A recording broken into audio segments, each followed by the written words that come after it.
How should the cosmetic surgery industry be regulated? The NHS Medical Director, Sir Bruce Keogh, conducted a review a while back. Now we have the government's response to it. Ministers say they support his idea of making dermal fillers prescription only. Those are the things used to plump up lips and get rid of wrinkles. But ministers say their hands are tied by the EU. Neither will there be a central register of practitioners, which he suggested. The president of the British Association of Aesthetic Plastic Surgeons said, frankly, we're no less than appalled at the lack of action taken. This review, not the first one conducted into the sector, represents yet another thoroughly wasted opportunity to ensure patient safety. But forget for a moment those important matters of regulation and supervision. What about giving a different message to women and men who want cosmetic surgery?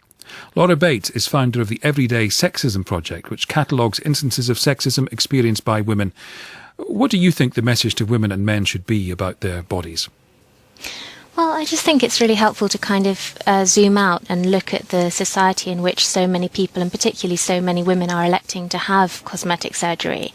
We know from a recent all-party parliamentary group report on body image that girls as young as 5 are now worrying about their looks.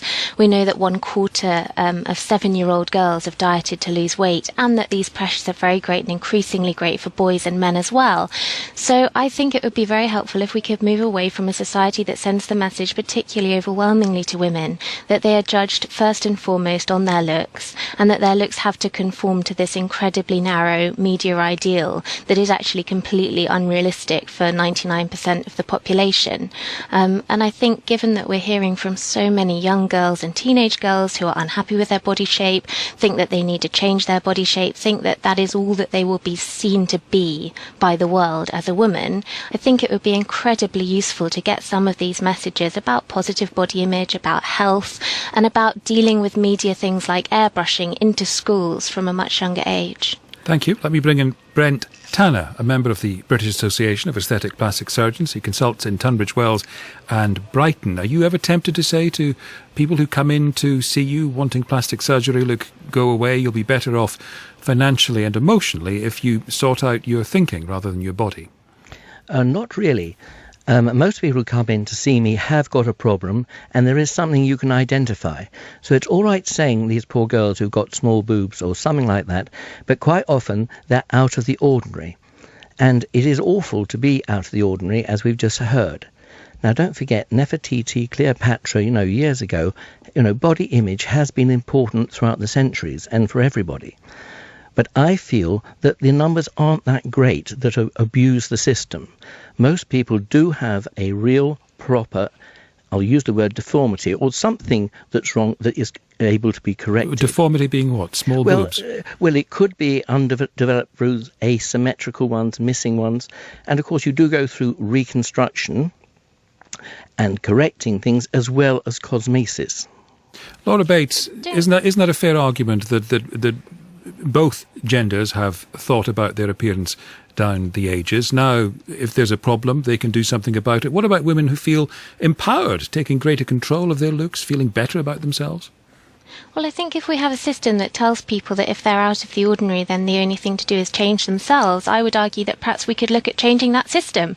What about finding a system that embraces people in a much greater diversity of different looks and shapes and sizes, instead of suggesting that it's so terrible to be out of the ordinary? And I think it's very far from out of the ordinary, actually, for women to have very differently sized breasts and great big breasts and small breasts.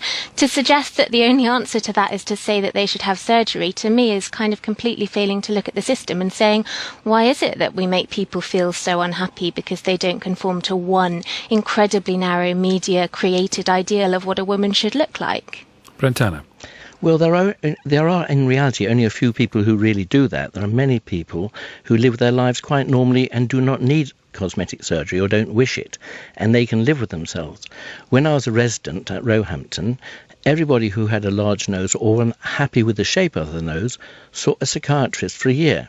And then after that, if they were not happy with themselves, then they had the surgery. Well, 100% came back, had the nose job, and said, good, I'm how I wish to be, thank you very much, goodbye. They could easily have lived with it, but they chose not to. Why do you think they wanted to change it? Why do you think the psychiatry didn't help? Well, I think everyone has their own idea of how their nose should look. We're talking about noses, and everyone has a slightly different idea. So I feel it is something really almost genetically inside people that they feel they want to look their best. Culture and obviously comes into this as well, but there is something innate. Well, what about the fact that 90% of people having cosmetic surgery are women? I mean, clearly there is something deeper at the root of this. If this was just a kind of innate sense, then we would expect to see roughly equal numbers of men and women choosing to have these procedures. Brentana? Whereas for me, the fact that we're seeing 90% of them being elected by women, and increasingly very, very young women as well, wanting surgery, having surgery, breast augmentation being the most popular kind of surgery, surely that suggests a deeper cultural influence than you're acknowledging. Thank you for that. Yeah, your Yes, response. no, I agree with that. And because men actually don't read the papers so much, they're not so influenced, I would agree. However, a lot of men now are turning towards surgery because it is available, and their self-esteem and body image is definitely improved by procedures that are appropriate. Thank you both very much for that, Laura Bates and Brent Tanner.